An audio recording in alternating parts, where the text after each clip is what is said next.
ಗುರುಗಳಿದ್ದಾರೆ, ನಿರ್ದೇಶಕರಿದ್ದಾರೆ, ಸ್ನೇಹಿತರಿದ್ದಾರೆ, ನಮ್ಮ ಹಿರಿಯ ಕಲಾವಿದರಿದ್ದಾರೆ ಮತ್ತು ನೀವಿದ್ದೀರಿ.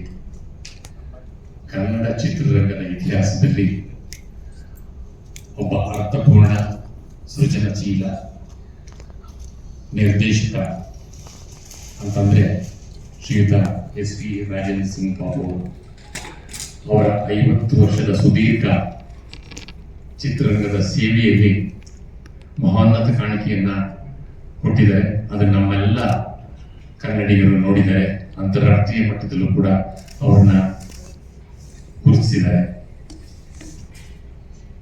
ಚಿತ್ರರಂಗ, ಚಿತ್ರೋದ್ಯಮ ಒಂದು ಸಮಾಜಕ್ಕೆ ಒಂದು ಕನ್ನಡಿ ಇದ್ದಾಗಿ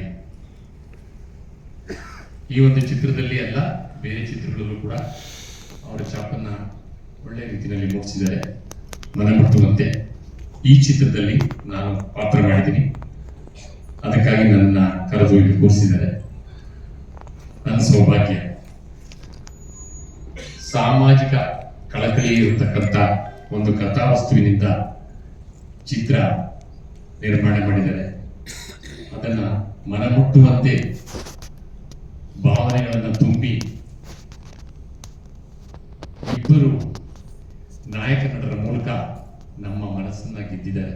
ಇಡೀ ಕರ್ನಾಟಕದ ಮನಸ್ಸನ್ನ ಗೆದ್ದಿದ್ದಾರೆ. ಇವತ್ತಿನ ದಿನ ಏನಾದರೂ ಕ್ರಾಂತಿ ಆಗಬೇಕು ಅಂತಂದ್ರೆ, ಸಮಾಜದಲ್ಲಿ ಸುಧಾರಣೆ ಆಗಬೇಕು ಅಂತಂದ್ರೆ ಯುವಕರಿಂದ ಮಾತ್ರ ಸಾಧ್ಯ.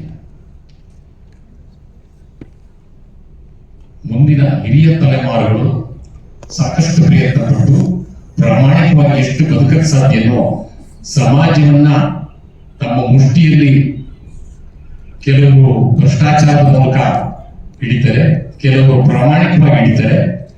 ಪ್ರಾಮಾಣಿಕತೆ ಸೋಲುತ್ತೆ, ಭ್ರಷ್ಟಾಚಾರ ಗೆಲ್ಲುತ್ತೆ.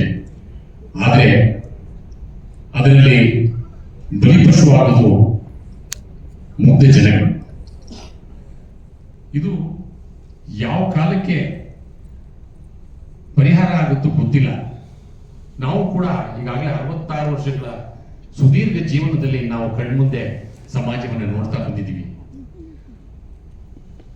ಈ ಸಮಾಜದಲ್ಲಿ ಚಿತ್ರರಂಗ ಅತಿ ಪ್ರಭಾವ ಬೀರುವಂತ ಸಮಾಜದ ಮೇಲೆ ಒಂದು ಮಾಧ್ಯಮ ಅಂತ ನಾನು ಮೊದಲೇ ಹೇಳಿದೆ. ಈ ಮಾಧ್ಯಮದ ಮೂಲಕ ಎಂತೆಂಥ ಒಳ್ಳೆ ಕಥಾವಸ್ತು ಬಂದರೂ ಕೂಡ ನಮ್ಮ ಯುವಜನತೆ ಎಚ್ಚೆತ್ತುಕೊಂಡು ಇದ್ರ ಬಗ್ಗೆ ಹೋರಾಟ ಮಾಡೋದಕ್ಕೆ ಸಾಧ್ಯ ಆಗ್ತಾ ಇಲ್ಲ. ಬಹಳ ಒಳ್ಳೆಯ ಚಿತ್ರವನ್ನ ನೀಡಿದ್ದಾರೆ. ನಾವು ಅದರಲ್ಲಿ ಕೆಲಸ ಮಾಡಿರುವಂಥದ್ದು ನಮ್ಮ ಸೌಭಾಗ್ಯ. ನನಗೆ ಬಾಬಾ ಸತ್ಯಭಾಮ ಅಂತ ಒಂದು ಸಿನಿಮಾ ಮಾಡ್ತಾ ಇದ್ದಾಗ ನಾರಾಯಣ ಅವ್ರ ಜೊತೆ ಟಿ.ಸಿ. ವೆಂಕಟೇಶ್ವರ್ ಕರೆದ್ರು, ಸಾರ್ನ ಪರಿಚಯ ಮಾಡಿಕೊಟ್ರು. ಒಂದು ಒಳ್ಳೆ ಸಿನಿಮಾ ಮಾಡಿ, ನಿಮ್ಗೆ ಒಳ್ಳೆ ಪಾತ್ರ. 5 ದಿನ ಅಭ್ಯಾಸ ಮಾಡಿ ಆಟೋ ಡ್ರೈವಿಂಗು 5 ದಿನ ಶೂಟಿಂಗ್ ಮಾಡಿದೆ. ಒಂದು ದಿನ ಆ ದೃಶ್ಯ ನಡೀತಾ ಇರುವಾಗ ಇಬ್ರು ನಾಯಕ ನಟರನ್ನ ನನ್ನ ಆಟೋದಲ್ಲಿ ಕೂರಿಸ್ಕೊಂಡಿದ್ದೆ. PS ಕಾಲೇಜಲ್ಲಿ ಹಾಸ್ಟೆಲ್ನಲ್ಲಿ ಮೊದಲು ಶಿವಣ್ಣನ ಡ್ರಾಪ್ ಮಾಡಿ ವಾಪಸ್ ಹೋಗ್ಬೇಕು. ಅವಾಗ ಶಿವಣ್ಣ, ಅಯ್ಯೋ ನಾನು ನಿನ್ ಡ್ರಾಪ್ ಮಾಡ್ತೀನಿ, ಇಬ್ರು ಮದ್ಯಪಾನ ಸೇವಿಸಿರ್ತದೆ, ಒಂದು ಹೊತ್ತಿನಲ್ಲಿ ಸ್ನೇಹನ ಬಿಡಲ್ಲ, ನಾನು ನಿನ್ ಡ್ರಾಪ್ ಮಾಡಿ ನಾನು ಬರ್ತೀನಿ ಅಂತ ನೋಡಿ ಮತ್ತೆ ಬಂದು ಕೂತ್ಕೋತಾರೆ. ಆಟೋ ತಿರುಗಿಸ್ಕೊಂಡು ವಾಪಸ್ ಹೋಗುವಾಗ ಆಟೋ ಪಲ್ಟಿಯಾಗಿ ಬಹಳ ಒಂದು ಅಪಘಾತಕ್ಕೆ ಒಳಗಾಗ್ಬೇಕಾಗಿತ್ತು. ಎಲ್ಲರೂ ಓಡ್ ಬಂದು ಅವತ್ತಿನ ದಿನ ಅದನ್ನ ತಪ್ಪಿಸಿದ್ರು. ಅದು ಇವತ್ತು ನನ್ನ ಕಣ್ಣು ಕಟ್ಟದಂಗಿದೆ. ಸಾರ್ಗೂ ಕೂಡ ಗೊತ್ತು. ಸಾರು ಕೂಡ ದಿನ ಒಂದು ಅಭ್ಯಾಸ ಮಾಡ್ಕೊಳ್ಳಿ ಆಟೋ ಡ್ರೈವಿಂಗ್ ಅಂತ ಹೇಳ್ತಾ ಇದ್ರು.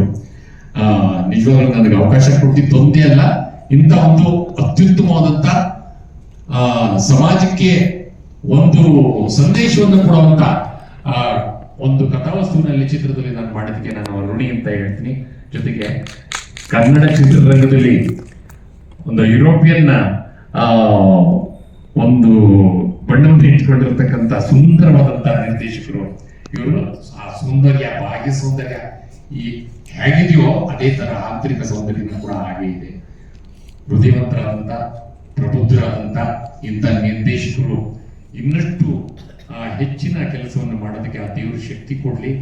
ಮತ್ತೆ ಅವರ ಮುಂದಿನ ತಲೆಮಾರಿನ ನಿರ್ದೇಶಕರನ್ನು ಕೂಡ ಬೆಳೆಸುವಂತ ಮತ್ತೆ ಅವಕಾಶ ಕೊಡ್ಲಿ. ಜೊತೆಗೆ ಅವರನ್ನು ಕೂಡ ತಮ್ಮ ಜೊತೆಗೆ ಚಿತ್ರರಂಗದಲ್ಲಿ ಚಿತ್ರೋದ್ಯಮವನ್ನ ಬೆಳೆಸೋದಕ್ಕೆ ಮತ್ತೆ ಒಳ್ಳೊಳ್ಳೆ ಚಿತ್ರಗಳನ್ನ ಕೊಡೋದ್ರ ಮೂಲಕ ಸಮಾಜವನ್ನ ಸುಧಾರಣೆ ಮಾಡೋದಕ್ಕೂ ಕೂಡ ಕಾರಣಕರ್ತರಾಗಲಿ ಅಂತ ನಾನು ದೇವರಲ್ಲಿ ಪ್ರಾರ್ಥನೆ ಮಾಡ್ಕೊತಾ ನಾನು ಮಾತು ಮುಗಿಸ್ತೇನೆ.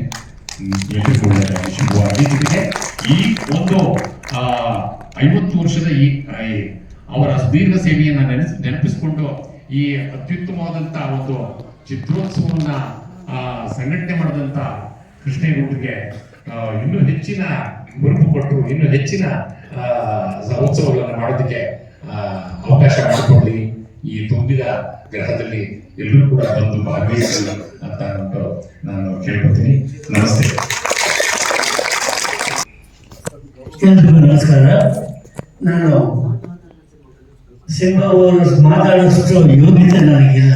ಯಾಕಂದ್ರೆ ಬಹಳ ದೊಡ್ಡ ಅವರು ಯಾರು ಹೋಲಿಸ್ಬೋದು ಅಂದ್ರೆ 10 Commandments ಪಿಕ್ಚರ್ ರಿಲೀಸ್ ಮಾಡ್ತಾರೆ, ಡೈರೆಕ್ಟ್ ಮಾಡಿದಂತ ಬಿಗ್ ಡಿವಿಲ್ ಅವರು ಹೋಲಿಸ್ಬೋದು ಅಂತ ನಾನು ಅನಿಸುತ್ತೆ. ಅವರು ಮಾತಾಡ್ತಾ ಇರ್ತಾರೆ. ಅದಕ್ಕೆ ನಾನು ಆಳ್ಕಾಂತ ಧನ್ಯವಾದಗಳು. ಇವತ್ತು ನಾನು ಅವರಿಗೆ ಒಂದು ಸನ್ಮಾನ ಮಾಡೋಕ್ಕೋಸ್ಕರ ಕರ್ಕೊಂಡು ಬಂದಿದ್ದೇನೆ ಅಷ್ಟೇ.